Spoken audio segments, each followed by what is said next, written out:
Hello and welcome back to the third week of the Ryno Sports Talk podcast. We have a lot on docket this week, and if you haven't read it already, I have put up a new post about Stephen Curry, the NBA most exciting player, but not the best player in the world. If you don't agree with me, go read my post and see why I think he's not the best. It's on rhinosportstalk.wordpress.com, link in the description, and it also has a preview of what we're going to talk about today, and so I'm going to go right into it. Well, here in a second, actually.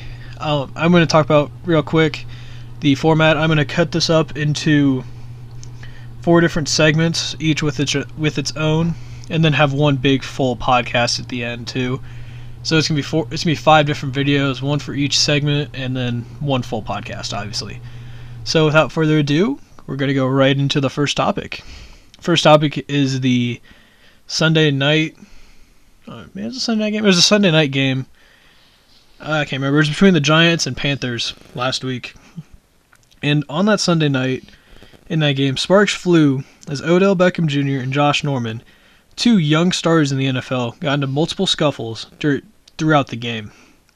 Beckham has been suspended for this week's game, and Norman was fined twice for both the incidents in the game. Beckham was in the limelight for going after Norman because he targeted him in the head while giving some other cheap shots to Josh Norman. They did get very physical throughout the game, which made tempers flare between the two and between the two teams as well, sticking up for their teammates. Hard to say.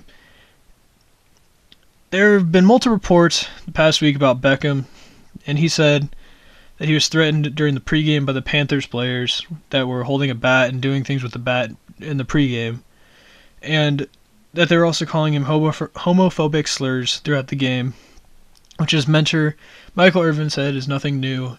That statement was made on the NFL Network, one of the shows, I don't remember which one. And Beckham acts like a spoiled kid, but that's only when he's on the field. But that's how he carries himself, and he's proving that it works. He's one of the best players in the league. Very rarely drops a pass, and never gets penalized. He's one of the best wide receivers, at least from a youth age, compared to how productive he's been in his short career. I don't care how he carries himself as long as he can perform. It would be a different story if he was all fired up and dancing and doing all taunting and all that stuff, and trying to fire up his team, and then goes out there and drops passes, sets his team back with penalties, does all that kind of stupid stuff, game in and game out. But he doesn't do any of that. He's one of the most consistent pass catchers in the NFL throughout his 2 years in the league. This year, in the 15 games before that, he dropped 3 passes. In that game alone, it's 14 games, sorry, and in that one game, he dropped 3. That's 6 passes in 15 games. For comparison, 2 of the top wide receivers, Dez Bryant and Demaryius Thomas, have dropped that many in at least a 3-game span multiple times this season. He also doesn't get called for penalties that often, mainly because he's more of a finesse player, not a physical player. He's not trying to hand check people, hand battle people, whatever you want to call that. Something that may have made him lose his cool, but it cannot be exactly pinpointed. But this fight, if you want to call it that, was the exact opposite of what the NFL wants in their games. But personally, I love it. It showcases 2 guys that love the game, playing hard, and are playing very hard for their teams and trying to get the win for their teams. Yes, the cheap shot to Norman's head by Beckham was too far, but everything else, the scuffle early and the going hard at each other is exactly what fires up these players and fans and the rest of their teams. This day and age, people do not want to see that as much for one reason or another, but I think it makes the game better. I used to watch hockey, and most of the exciting parts were the fights. And when they started to limit those, it made the game not very fun to watch. Fights and competitiveness make it all sports fun to watch, especially on the professional level. I do not condone fighting at the youth or high school or younger ages if you're not professional, or at least a higher level of college. if the NFL makes a rule that people have to play like these two did this past week, the game would be a lot better. But going back to Beckham, though he did try to appeal his suspension, it was denied because the league felt he did not have any remorse for his actions. I think he should have been suspended for a game, only because of the headhunting hit that he gave to Josh Norman. If you haven't seen it already, go look it up. It's pretty. You can tell he was targeting. Obviously, it was pretty bad.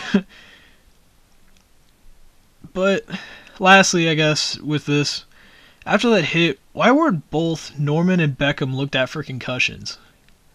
I believe that was a second down or third down play. It was probably a second down, and if it was a third down, they got the first down or something like that. I don't remember. But they had another play right after where both of them were still in. That doesn't make any sense to me why the NFL is trying to prevent that type of hit where it's a head-to-head or any head-on collision, like where they get hit in the head at all.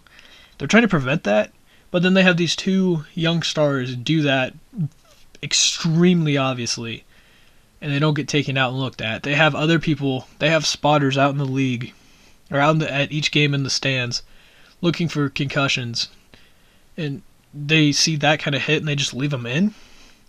It literally makes no sense to me why they left those two in. It just perplexes me why the NFL is being so hypocritical about more than just and everything else. They're being hypocritical about concussions, advertising and DUIs and cracking down on that. They only have they have other stuff that they're very hypocritical about. I might make a article about that later. And the last point on this, concussions are such a big deal. Why are they dropping? I saw an article this week that they're stopping funding. What's it called? It's like a research place that studies concussions, and the NFL funded that after the first concussion scandal thing that happened a couple of years ago, and they started funding that, and then they just recently pulled their funding. Like if they're so big on concussions, why are they letting these NFL players get obviously not concussed, but hit in the head and not having anything happen to them, and then they're stopped funding it completely? It just makes absolutely no sense to me.